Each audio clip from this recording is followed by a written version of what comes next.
Chapter 10. Peter Rabbit almost decides to return home. I have no doubt that you've been told how timid folks are sometimes bold. Peter Rabbit. In all his life, Peter Rabbit had never been so disappointed. Here he was in the Old Pasture, about which he had dreamed and thought so long, and in reaching which he had such a narrow escape from Hooty the Owl, and yet he was unhappy. The fact is, Peter was more unhappy than he could remember ever to have been before. Not only was he unhappy, but he was in great fear, and the worst part of it was he was in fear of an enemy who could go wherever he could go himself. You see, it was this way. Peter had expected to find some enemies in the Old Pasture. He had felt quite sure that fierce Mr. Old Goshawk was to be watched for, and perhaps Mr. Redtail and one or two others of the Hawk family. He knew that Granny and Reddy Fox had lived here once upon a time, and maybe they might come back home if things got too pleasant for them on the Green Meadows, now that Old Man Coyote had made his home there. But Peter didn't worry about any of these dangers. He was used to them. He had been dodging them ever since he could remember. A friendly bramble bush, a little patch of briars, or an old stone wall near was all that Peter needed to feel perfectly safe from these enemies. But now he was in danger wherever he went, for he had an enemy who could go everywhere he could, and it seemed to Peter that this enemy was following him all the time. Who was it?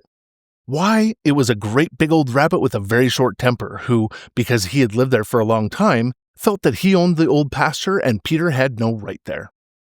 Now, in spite of all his trouble, Peter had seen enough of the Old Pasture to think it was a very wonderful place indeed.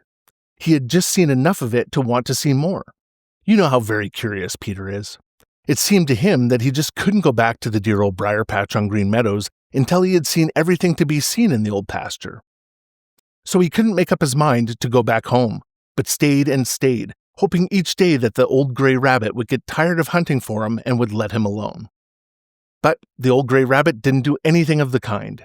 He seemed to take the greatest delight in waiting until Peter thought he had found a corner of the Old Pasture where he would be safe, and then in stealing there when Peter was trying to take a nap and driving him out. Twice Peter had tried to fight, but the old gray rabbit was too big for him. He knocked all the wind out of poor Peter with a kick from his big hind legs, and then with his sharp teeth he tore Peter's coat.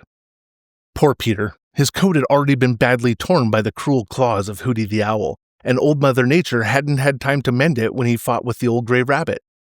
After the second time, Peter didn't try and fight again. He just tried to keep out of the way, and he did too. But in doing it, he lost so much sleep and had so little to eat that he grew thin and thin and thinner until, with his torn clothes, he looked like a scarecrow. And still, he hated to give in when there was so much to see. Persistence, I was taught, will win, and so I will persist, said he. And he did persist, day after day, until at last he felt he must really give it up.